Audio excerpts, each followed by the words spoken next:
The mainstream media's reporting on this story is pretty hilarious. I'm hearing reports, right, that General Motors and Honda are building a partnership in EVs. Well, the truth is not quite what they're saying. The truth is Honda is saying, GM, we can't make EVs. Can we buy some from you? Can you make them for us? We'll put our badges on the end and we'll pay you money for them. And GM says, sure thing. We'll do that for you, Honda. Hello, my friends. Welcome to the channel. I'm the Electric Viking. My name is Sam Evans. I'm coming to you here from Melbourne, Australia. And Honda is doing the exact same thing they're doing in China, getting other car companies to build their EVs for them. Now, the Electric has said they think this is a bad move because from the start, I thought this relationship was strange for Honda. By using GM's Ultium, they are giving up a lot of expertise in electric powertrains, which is going to be the difference maker in the auto industry from now on. Is it? Really? Anyway, it's equivalent to not using their own engines, and Honda is famous for its engine development. At first, we were only talking about a few EVs for the US market, but now it sounds like the partnership is going global.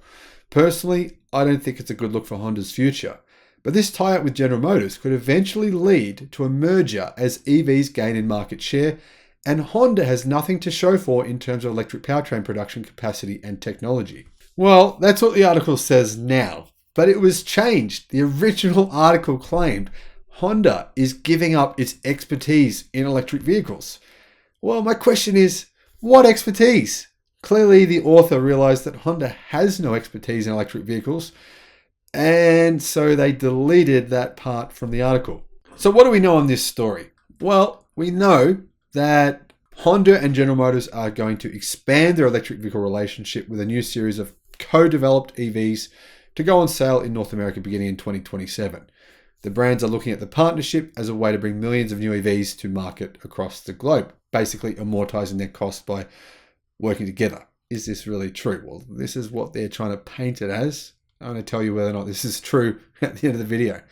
The collaboration may also include work on battery-related advancements. Today, Honda posted a press release sharing that it has official plans to work alongside GM in an effort to co-develop affordable EVs on a new shared platform which will use GM's Ultium battery tech. So it's not new then, it's going to use GM's Ultium battery tech.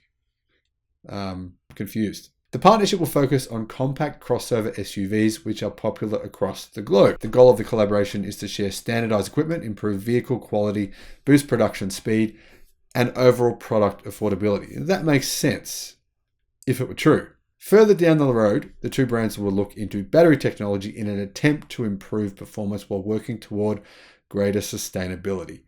All of this stuff is basically to say to reduce costs in their building of EVs, right? GM is currently working on various lithium-ion battery chemistries. Honda has its sights set on solid-state batteries for future EVs.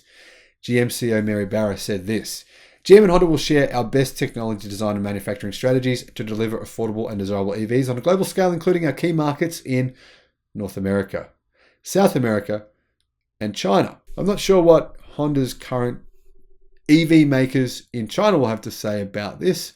For example, GAC is currently making an electric vehicle for Honda in China. This is a key step to deliver our commitment to achieve carbon neutrality in our global products and operations by 2040 and eliminate tailpipe emissions from light-duty vehicles in the US by 2035. By working together, we'll pull people all over the world into EVs faster than either company could achieve on its own. Honda President and CEO Toshihiro agreed on the commitment to eventually reach carbon neutrality, though Honda's goal is 2050.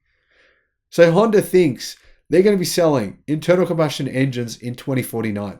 Seriously, that's what they just said, right? 2049. They think in 27 years' time from now, they're still going to be selling vehicles that run on petrol. There will be no petrol stations in 2049. If there are, there will be so few of them because how are they going to make any money? I mean, come on, 2049, 27 years away. You can't make this stuff up. The CEO also emphasized the importance of affordable EVs for the masses. Honda's Senior Managing Executive Officer, Shinji Ayama, commented on the two automakers' progress thus far, sharing that the partnership is already proving advantageous and successful. What? Is it? How so? I don't know how it is. If someone knows how this is working for them, let me know right now. Honda and GM began working together in 2018 to develop the Honda Prologue, which is planned for early 2024, according to GM's Executive Vice President for Global Product Development, Purchasing and Supply Chain, Doug Parks. Our plans include a new all-electric product for North America positioned at a price point lower than the upcoming Chevrolet Equinox EV, building on the 2 million units of EV capacity the company plans to install by the end of 2025. Now, considering GM is saying that the new Equinox will cost $30,000 US, they're saying this new vehicle will cost less than $30,000 US in North America. That's incredible if that's true, and awesome news.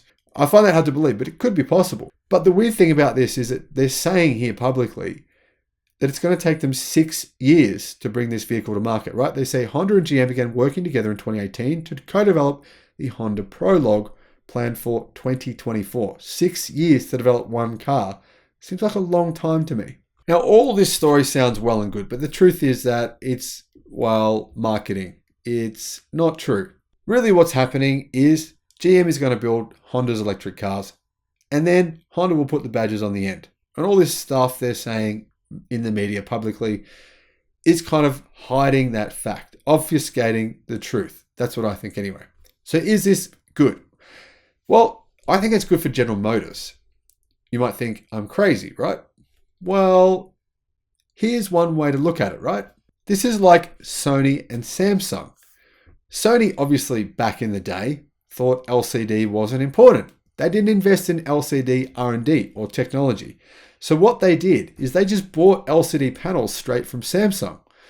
What this meant was that buying from Samsung meant that Sony could not compete with Samsung on margins. Not even close, right? Of course they can't. So as soon as Sony could, they switched to buying LCD panels from Chinese manufacturers. See my point here? Honda is currently partnering with General Motors because Honda didn't invest in electric vehicle R&D or in batteries or whatever it is, the factories to build the EVs. And they're still hedging their bets, sitting on the fence.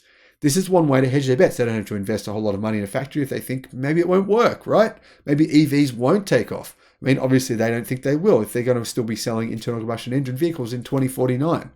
So they're sitting on the fence saying, General Motors, we'll buy EVs from you. We won't build out the development, the factories, the battery capacity, etc. to make our own. We'll just buy them from you. And I'm guessing eventually those General Motors EVs will be too expensive for Honda to buy to be able to have any margin involved there.